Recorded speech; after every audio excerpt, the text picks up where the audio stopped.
پھر اللہ تعالیٰ نے اتنے امتحانات لینے کے بعد حضرت ابراہیم علیہ السلام کو ایک انعام دیا، اور وہ انعام دیا بیت اللہ کی تعمیر کی شکل میں۔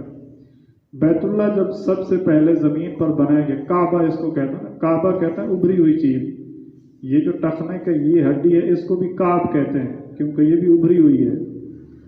تو یہ کعب کا جو ہے یہ عربی لغت کی ایک یہ ہے کہ یہ اس مادے کے الفاظ جہاں جہاں بھی پائے جائیں گے تو اس کا مشترکہ جو ہوگا وہ ہر جگہ پر ملے گا۔ تو کعبہ یہ سب سے پہلے زمین پر ایک وہ بنا ہے، اس لیے اس کو کعبہ کہتے ہیں، بیت اللہ کہتے ہیں، اللہ کا گھر ہے یہ۔ حضرت آدم علیہ السلام نے اس کی بنیاد کی، فرشتوں کے ذریعے اللہ تعالیٰ نے بتایا، جیسے جیسے بتاتے گئے ویسے ویسے وہ بناتے گئے۔ انہوں نے پھر اس کا طواف کیا، باقی جو مناسک حج ہیں وہ سب ادا کیے۔ طوفان نوح کے بعد یہ سب ختم ہو گیا، اس کے ارد گرد تو سارے ریت اور مٹی اور سب کچھ آ گیا، اس کے نشانات بھی نہیں نظر آتے تھے۔ لیکن حضرت ابراہیم علیہ السلام جب تشریف لائے تھے تو ان کو محسوس ہو گیا تھا کہ یہاں پر اللہ کا گھر ہے، اس لیے انہوں نے فرمایا عند بیتک المحرم۔ اللہ تعالیٰ نے پھر ان کو بتایا، سمجھایا، تو انہوں نے وہاں پر بیت اللہ کی تعمیر شروع کی ہے۔ اور بیت اللہ کی جو تعمیر شروع کی اپنے بیٹے حضرت اسماعیل کو ساتھ لے کر۔ حضرت ابراہیم اس وقت تھے فلسطین میں، وہاں سے حجاز مقدس واپس آئے اور آ کر دیکھا کہ بیٹا اسماعیل زمزم کے کنویں کے پاس تیر اندازی بھی کرتے تھے، تیر بناتے بھی تھے حضرت اسماعیل علیہ السلام، تو یہ تیر سازی کا کام کر رہے ہیں۔ تو اس وقت انبیاء بھی جو ہوتے تھے، اس وقت کا جو ہتھیار ہوتا تھا وہ، اور اس وقت کے جو دشمن کے خلاف طاقت ہوتی تھی وہ ضرور ان کے پاس ہوتی تھی، اور اس وقت وہ جوانی میں اور ان چیزوں میں یہ ایسے فضولیات میں نہیں لگاتے تھے۔ اسرائیل کی ایک وزیر دفاع تھی، عورت تھی، وہ جب مرنے لگی نا، اس نے ایک عجیب بات لکھی ہے۔ وہ کہتی ہے کہ ہم نے اسرائیل کے بچے بچے کو بندوق چلانا سکھائی ہے، اور وہاں پر ٹیکنالوجی، جدید ہتھیار، یہ سب کچھ اتنا عام کیوں ہے؟ وہ کہتی ہے کہ ہم نے یہ سبق اس مسلمانوں کے پیغمبر صلی اللہ علیہ وسلم کی زندگی سے لیا ہے۔ یہ بات ہمیں حضرت اقدس حضرت مفتی حامد حسن صاحب دامت برکاتہم نے مسلم شریف کے سبق میں سنائی تھی۔ وہ فرماتے ہیں کہ اس عورت نے کہا کہ یہ سبق میں نے حضور علیہ السلام کی زندگی سے لیا ہے کہ جب دنیا سے جا رہے ہیں کچھ بھی نہیں ہے، لیکن گھر میں تلواریں لٹکی ہوئی ہیں، نیزے لٹکے ہوئے ہیں۔ اس سے معلوم ہوتا ہے کہ انسان کا جو دفاع ہے یہ سب سے اہم ہے۔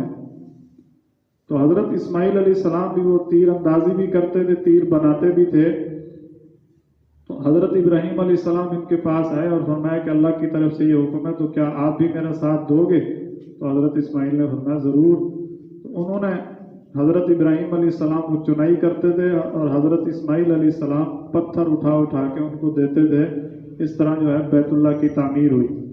اور جب بیت اللہ کی تعمیر ہوئی کر رہے تھے تو حضرت ابراہیم علیہ السلام نے ایک دعا مانگ کر ہمیں ایک بہت بڑا سبق دیا ہے۔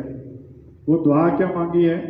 ربنا تقبل منا انک انت السمیع العلیم۔ اے ہمارے رب، آپ اس کو قبول بھی کر لیں، یہ ہم کام تو کر رہے ہیں لیکن آپ اس کو قبول بھی کریں۔ دین کے جس شعبے کے اندر بھی جو کوئی کام کر رہا ہے، اس کی نظر اپنی قابلیت پر اور اپنی محنت پر اپنے اوپر کبھی بھی نہیں جانی چاہیے، بلکہ سب سے زیادہ نظر قبولیت پر ہو۔ یہ میں نے پہلے بھی سنایا تھا کہ حضرت مولانا الیاس صاحب رحمۃ اللہ علیہ کے پاس جب حضرت مفتی شفیع صاحب رحمۃ اللہ علیہ تشریف لے گئے تو وہ اس بات سے ڈر رہے تھے کہ پتہ نہیں اللہ کی طرف سے ڈھیل تو نہیں ہے کہ ہمارا یہ دعوت تبلیغ کا کام اتنا بڑھ رہا ہے، یہ اللہ کی طرف سے کہیں ڈھیل تو نہیں؟ وہ ڈر رہے تھے، ان کو فکر قبولیت کی تھی۔ حضرت اقدس حضرت مفتی شفیع صاحب رحمۃ اللہ علیہ نے تسلی دلائی کہ یہ ڈھیل نہیں ہے۔ جب ڈھیل اللہ دیتے ہیں، استدراج جب ہوتا ہے تو پھر اللہ کی طرف سے یہ سوچ ہی نہیں آتی، بندہ سوچ ہی نہیں سکتا۔ یہ سوچ آنا کہ اللہ کی طرف سے ڈھیل تو نہیں ہے، یہ اس بات کی علامت ہے کہ یہ ڈھیل نہیں ہے، یہ اللہ تعالیٰ کی طرف سے قبولیت ہے۔ حضرت شیخ الہند رحمۃ اللہ علیہ جب مالٹا کی جیل میں تھے، ان کے ساتھ حضرت سید حسین احمد مدنی رحمۃ اللہ علیہ اور حضرت اقدس سید عزیر گل صاحب رحمۃ اللہ علیہ یہ دونوں شاگرد ساتھ تھے. سید عزیر گل یہ پٹھان تھے اور یہ سید عدنان کاکا خیل کے دادا ہیں. یہ دونوں ساتھ تھے. تو حضرت شیخ الہند کے خلاف فیصلہ آ گیا کہ ان کو پھانسی دینی ہے. حضرت شیخ الہند رحمۃ اللہ علیہ وہاں مالٹا کی جیل میں رو رہے تھے. حضرت مدنی نے اور حضرت عزیر گل صاحب رحمہ اللہ نے ان سے پوچھا کہ حضرت آپ اتنے عظیم انسان اور اتنے بہادر، آپ کبھی بھی انگریز سے نہیں ڈرے، کبھی بھی موت سے آپ کو خوف نہیں ہوا، اور بڑی بڑی مشقتیں مصیبتیں آپ نے مالٹا کی جیل میں برداشت کی ہیں، تو آپ کو جب پھانسی کا سنا تو آپ کیوں رو رہے ہیں؟ انہوں نے فرمایا بچوں میں موت کے ڈر سے نہیں رو رہا، میں اللہ کی بے نیازی پر رو رہا ہوں کہ اتنی مصیبتیں تکلیفیں اٹھانے کے بعد بھی وہ اگر قبول نہ کرے تو میں تو برباد ہو گیا. اللہ کی بے نیازی پر رو رہا ہوں. اس لیے جو قبولیت ہے یہ حضرت ابراہیم بیت اللہ کی تعمیر کر کے ہمیں سکھا رہے ہیں. ربنا تقبل منا، اے ہمارے رب ہماری طرف سے اس کو قبول بھی کر لیں.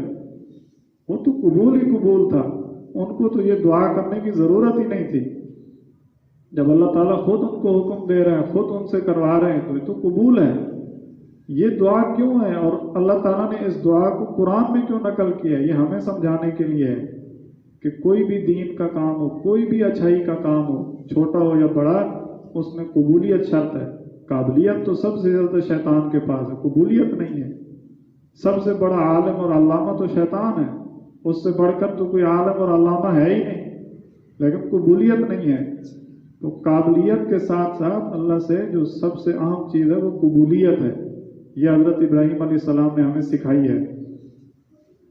اب جو بیت اللہ کی تعمیر ہوئی ہے اس کے بارے میں علامہ ابو الولید ازرقی نے اس کا جو نقشہ بیان کیا ہے، اخبار مکہ ان کی کتاب ہے، اس کے اندر وہ یہ کہتے ہیں کہ بیت اللہ کی جو بلندی ہے زمین سے چھت تک یہ 9 گز ہے، اور اس کی جو لمبائی ہے حجر اسود سے رکن شامی تک یہ 32 گز ہے، اور اس کی جو چوڑائی ہے عرض یہ رکن شامی سے رکن غربی تک یہ 22 گز ہے.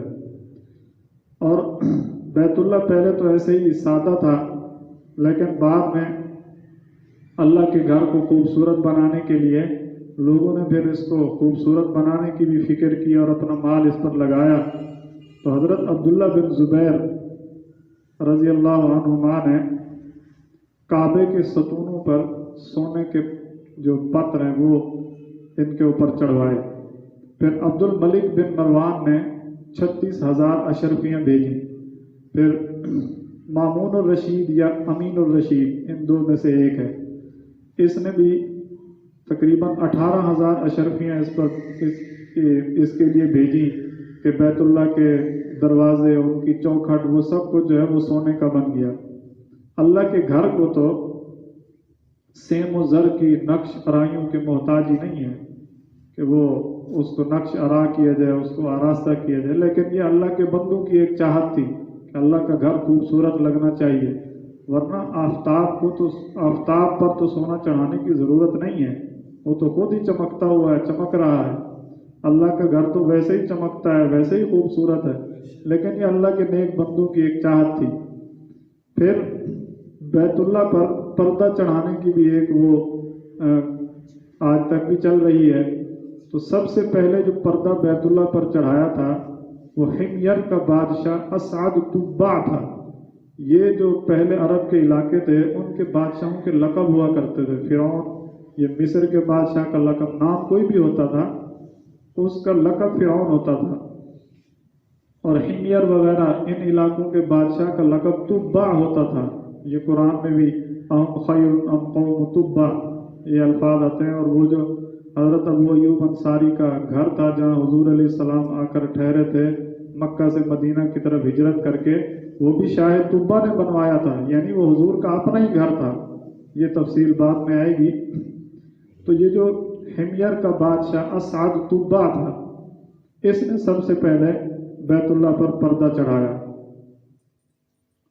اور وہ یمن سے بنی ہوئی خاص قسم کی چادر ہوتی ہے یمن کی، جس کو برد یمانی کہتے ہیں، وہ اس نے بیت اللہ پر چڑھائی تھی. پھر اس کے بعد